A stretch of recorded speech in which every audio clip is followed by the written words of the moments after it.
Reading Corner today, I'm really delighted to be welcoming Jarvis, picture book creator of books such as Mrs. Mole, I'm Home, Alan's Big Scary Teeth, Lazy Dave, and Fred Forgets, as well as illustrator of books for other writers, Poles Apart, for instance, by Jeanne Willis, and Odd Bods by Stephen Butler. But today we're going to be talking about what I think is a very special book, and it's his latest. It's The Boy Who Grew Flowers. Did I get that right? No.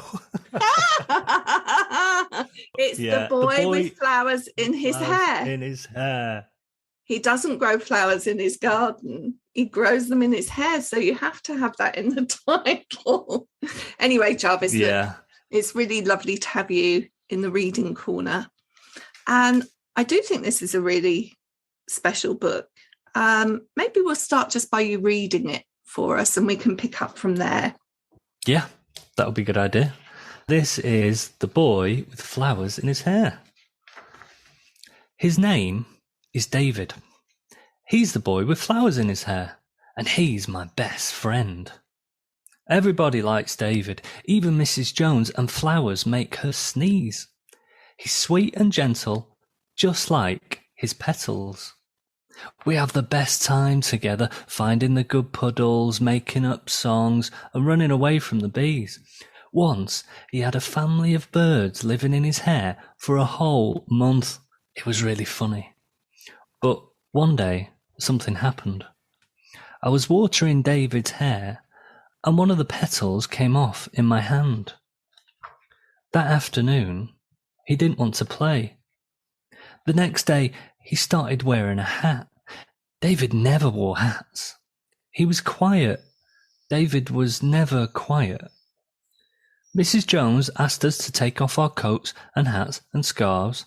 When David took off his, petals fluttered down like butterflies. David was twiggy, spiky, and brittle.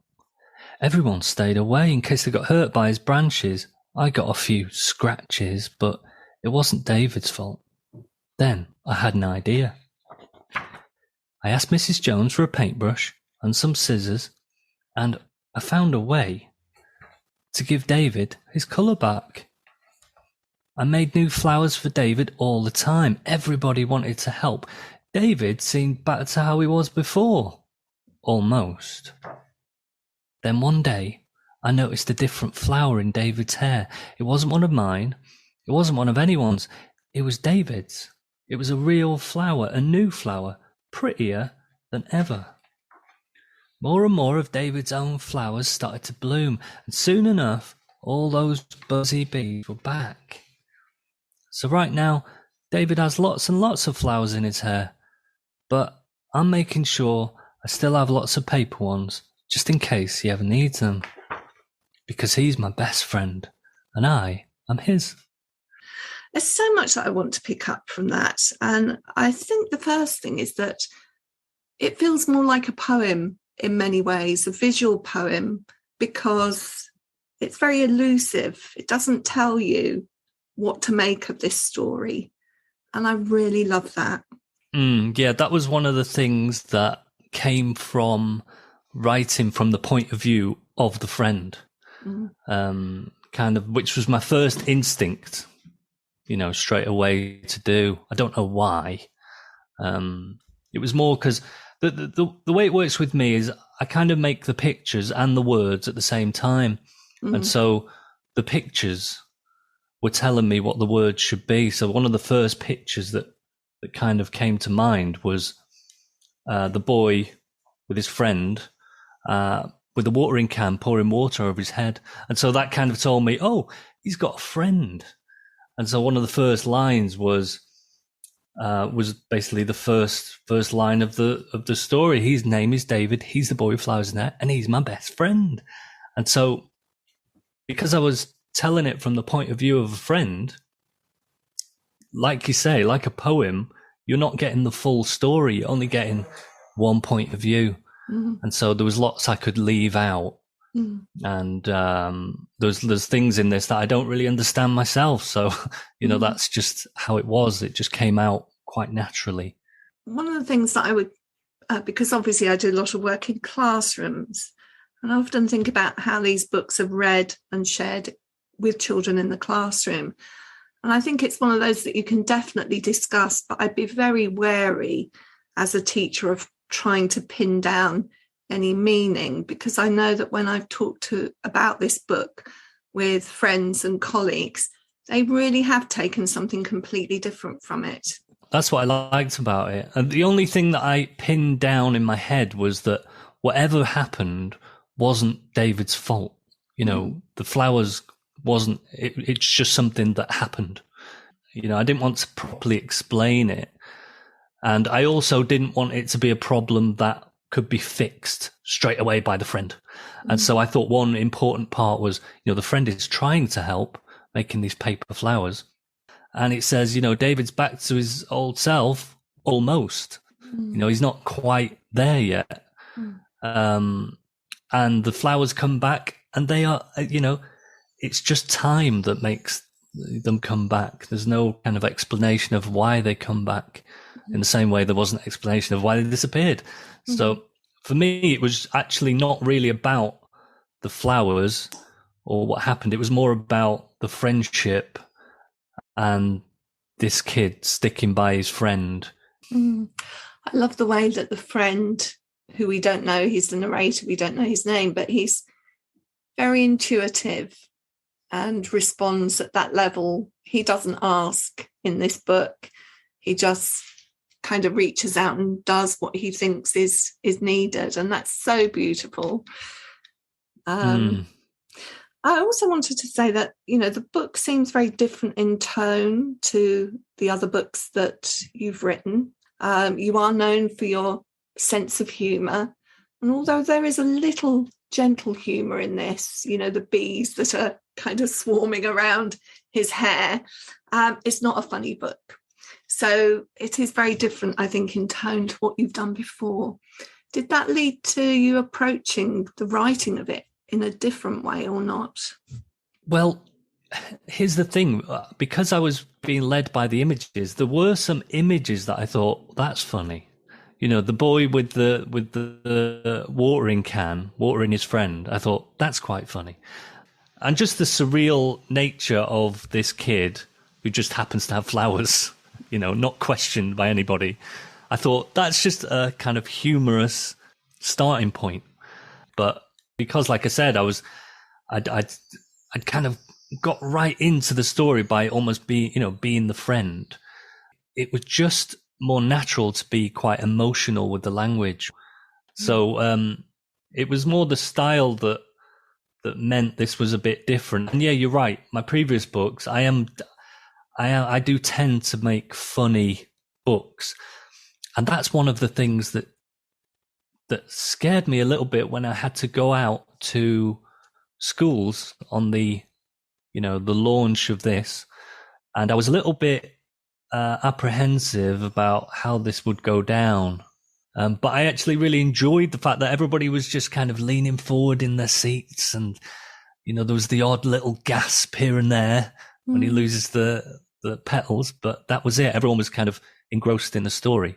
And so I enjoyed telling this sort of thing. So actually, I think in the future, I might tell more of these sorts of stories. It also looks very different visually although you do have quite a varied visual look, I think, in your books. I suppose one of the things that immediately strikes your eye is the amount of white space and the fact that there's not much, apart from this table in the classroom. It's not situated in a setting as such. The focus is very much on the characters. So how did you come to work that through? Well, what I always do with a book, because making a book it's quite a hard thing, really. There's so many things to think about. So for me, I like to break it down and just go, with this book, what is the one thing that if I took it out of the book, it wouldn't exist? And so for this book, it was obviously the flowers. So that was kind of what I aimed all my efforts at making. And once you've made one element, that kind of tells you how the rest of it should be. So because I'd made these flowers that I liked, and they work so great on white, you know, and they were all these different colors. So just from a kind of practical standpoint, to put a color behind these flowers would mean they wouldn't kind of sing as well as they do on white. So that just gives you the clue that, oh, this should be on white. And then the kind of the way that the flowers look tends to inform the rest of the book. So really the flowers are the brightest thing in the book. And so that's kind of what informed it. It meant that everything was quite minimal because the flowers had to sing on each page. When we look at the pictures, they look very painterly, but I know that you created this using Procreate on iPad because I've read that, so I know that. And yet they are, I mean, I'm looking at some of the texture on the page, even though we've said it's very white, there are sort of those areas that look a little bit watermarked, like you get with water colour paint, for instance. So it really does look incredibly painterly. Have you been surprised at the kind of subtlety that you're able to get with that digital technology? For a very long time, I was the snootiest of snooty. That, you know, I would kind of think, oh, if you want to put it in a book, it's got to be the real deal. You know, you don't want to be using a Photoshop pretend watercolor brush or blah blah blah, because you can just tell. And for me, it just always took me out of the world of the book if I could look at something and then see, oh, that was done like this. Da, da, da, da, da. So I was kind of snooty about it until I started playing around a couple of years ago. And then I'd realised it had all kind of changed and got a lot better and a lot more natural. And for me, it actually made me start drawing a lot more, because I'm not someone who keeps a sketchbook. I never really have been. But this now became almost like a sketchbook, and I was actually drawing in downtime because it was so easy. And it could look, for me, what I'm kind of drawn to lots of mark making. And, you know, it's cool that you said, oh, you do kind of move around in styles, because each book for me has to have its own personality. And I kind of approach each book a bit differently. And, you know, you learn from one book and then you might take certain elements of that to a next book, but try and find new ways of doing things. And so this was just a new way of doing things. I wonder, and I'm interested to know, though, whether you were able to achieve, you know, I'm talking about that bit that's not bold colour, you know what I mean, where you've kind of got, it does look like the water's dripped a little bit on the page. I think that's brilliant. But I wonder whether if you hadn't worked with materials yourself and seen the effects that they create, whether you would have been able to transfer that to the digital stuff in quite the same way. That's true. It doesn't work in the same way. If I got a paintbrush and slapped it on, you might get some wet bits and some harder bits and some scratchy bits. With working on Procreate, you almost have to think about adding those parts. And so you think, oh no, there needs to be a wet bit or a bit of a dry bit there. You know, that, so you are thinking about how this stuff works in real life and helping it along a bit. But I like the randomness of being able to use all of these mark making techniques. And this is the thing, I think it just fits in with how I work. I won't keep on this line for too much longer, but I am interested as well to know whether you have to exercise a bit of restraint, because it must be like being in a sweetie shop. You can do anything with this stuff at the touch of a button. And if you put just anything down and everything, it could end up as a total mess. So you must need quite a lot of restraint. Absolutely. And it will look a mess. I mean, that's been my experience, even using the real stuff. You know, my process is kind of throw everything down and then start taking away what isn't really needed. And obviously, digitally, you can do that a lot easier than the real thing. But I know what you mean. When everything's at your fingertips, you have to set rules for yourself. And I always say a lot of illustration is actually down to choices rather than just being good at drawing. You know, it's all about the decisions you make rather than you're really good at drawing trees. It is interesting. Quite a lot of illustrators I've spoken to recently who have worked digitally, moving the other way. And I guess it's about keeping things, partially anyway, keeping things fresh for yourself. Yeah. Let's have a look in the book. I'm going to go to that classroom scene, actually, which I love, with Mrs. Jones, who, although you didn't get her visually sneezing all over the place for the humour, you do just gently weave that in that, the flowers do make her sneeze. Wonderful observations of children playing together here. So you've told me you don't carry a sketchbook with you. And you're going to say, do I draw these from life or do I have references or something like that? But I actually don't.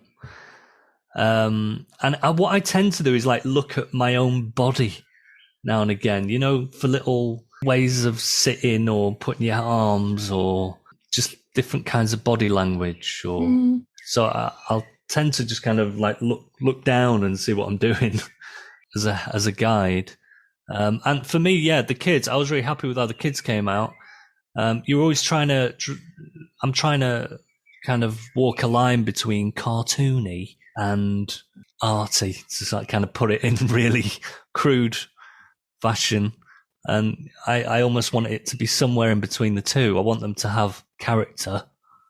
But I also like, to be able to make something that just looks good, just something you might want to just look at or put on your wall. So yeah, that was that. I was happy with how they came out. Wonderfully inclusive classroom without needing to comment on it, really. It just is. That's the thing. I wanted it to be kind of like a real classroom and have a kind of real kind of buzz about it, really. You've got your idea, you've got your flowers that are so important to this story, and then you've got to pace this story across 32 pages or whatever it is. The colours that we're seeing, they are present on just about every page. So the colour remains consistent. So you have to do other things to keep us surprised, as it were.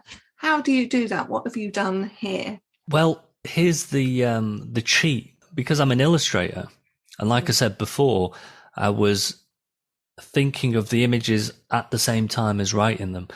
When I'm doing that, I'm actually thinking, what would be a good picture? So for me, this book is made up of lots of pictures I knew were going to look good and that were kind of different.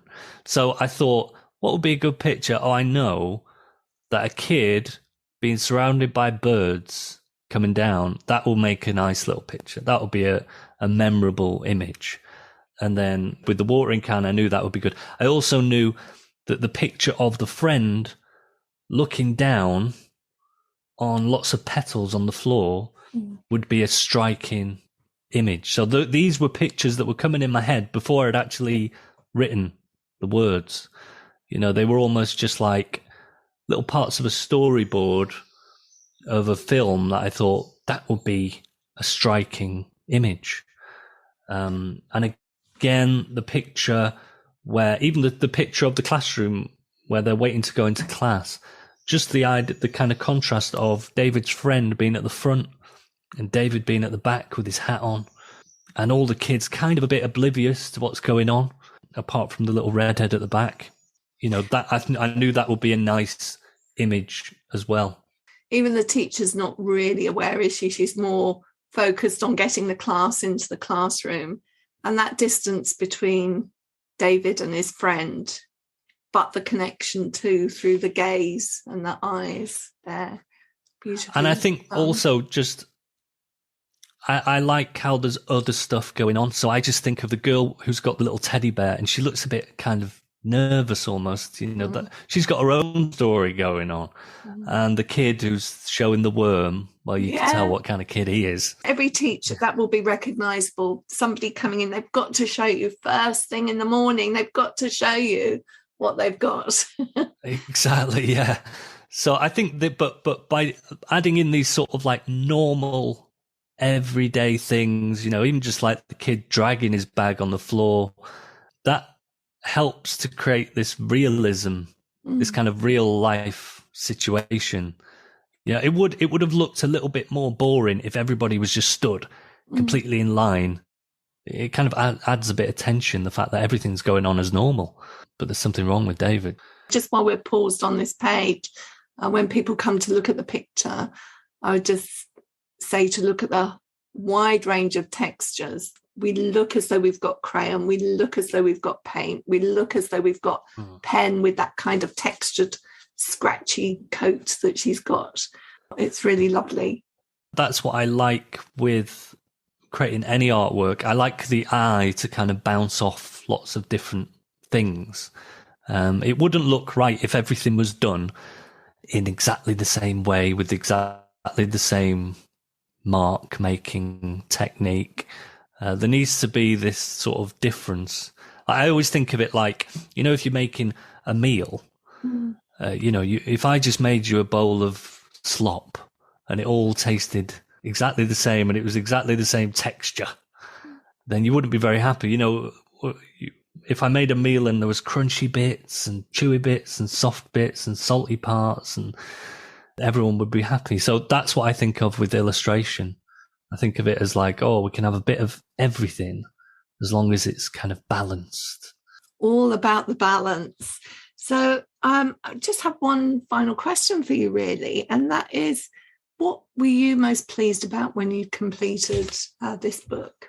The cover, and the fact that the cover remained the cover from the very beginning to the end, because that's unusual, because really the cover was basically the first thing I did. And it's like probably the best cover I've done. It's kind of striking. It stands out. It kind of sums it up. It gives you an insight into the story, but I also want to put it on my wall, that sort of thing. That's interesting. I think that's the album cover designer in you as well, wanting that as a final piece of work that you could put on your wall. For me, the cover works so well because it's quite unusual. It's just the boy's head basically and the flowers. So in a way, it's a bit of a risky choice because I like it that it doesn't tell us too much about what's going to go on in this story. And for me, it's intriguing. I'll tell you, there was one wobble halfway through when someone said, "Do we want a severed head on a book?" And so for one kind of week, I did try out putting some shoulders and a jumper and a neck, but it totally, just by doing a simple thing like that, it changes something from being quite kind of iconic looking and simple and bold to quite everyday. And yeah, like an album cover, I do think of it like a bit of a, when I was doing it, I was thinking, this looks a bit like Aladdin Sane. That's kind of striking David Bowie. There's something unusual about this kid. And it reminded me of an album cover. And yeah, I am a bit like that. I am always trying to do covers that are a bit like an album cover. That's why I love picture books as well, because they almost are like they're like the last piece of art, commercial art that's in shops. Fantastic. Jarvis, it's been a real pleasure to talk to you today, and thank you so much for giving us some deep insight into how this book was created. And as I say, a very special book, I think. So thank you so much. Thank you very much for having me on. I've enjoyed this chat. In the Reading Corner is presented by Nikki Gamble and produced by Alison Hughes. This episode is generously sponsored by Walker Books. If you have enjoyed this podcast, please leave us a review. If you would like to find out about other events and courses, visit justimagine.co.uk. Join us again in the Reading Corner on your favourite podcast platform.